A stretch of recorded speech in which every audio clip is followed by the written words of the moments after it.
അടുക്കളയിലേക്ക് പ്രവേശിക്കുമ്പോ നമ്മൾ ഒരു ദിക്ർ ഇൻഷാ അല്ലാഹ് ഇന്ന് പഠിക്കാൻ പോകുന്ന ഇതൊരു ദിക്റാണ്, ഇതൊരു ദുആയാണ്.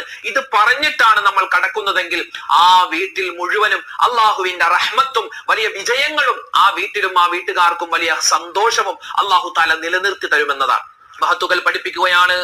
എന്താണ് ഒരു സ്ത്രീ അവൾ അടുക്കളയിലേക്ക് കടക്കുമ്പോ, അല്ലെങ്കിൽ ഒരു പുരുഷൻ, അത് ആരാവട്ടെ, സ്ത്രീ ആവട്ടെ പുരുഷനാവട്ടെ, അവരുടെ വീട്ടിലേക്ക് കടക്കുമ്പോ വലത് കാലുകൊണ്ട് കയറണേ. പ്രത്യേകിച്ച് ഇനി പറയാൻ പോകുന്ന ദുആ നമ്മൾ പഠിച്ചു വെക്കണേ.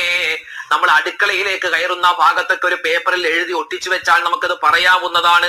കാരണം അടുക്കളയിലെ ബറക്കത്താണ് ആ വീടിന്റെ ബറക്കത്ത്. അടുക്കളയിൽ നിന്നാണ് നമ്മൾ ഭക്ഷണം ഉണ്ടാക്കുന്നത്. ആ ഭക്ഷണത്തിൽ ബറക്കത്തുണ്ടാകുമ്പോ വീട് സ്വർഗ്ഗതുല്യമായി മാറും. ഇൻഷാ അല്ലാഹ് ഏതാണ് ആ ദിക്ർ, ഏതാണ് ആ ദുആ കേട്ടോ. ഇങ്ങനെയാണ്: ബിസ്മില്ലാഹി വലജ്നാ ബിസ്മില്ലാഹി ഖറജ്നാ വഅലാ റബ്ബിനാ തവക്കൽനാ.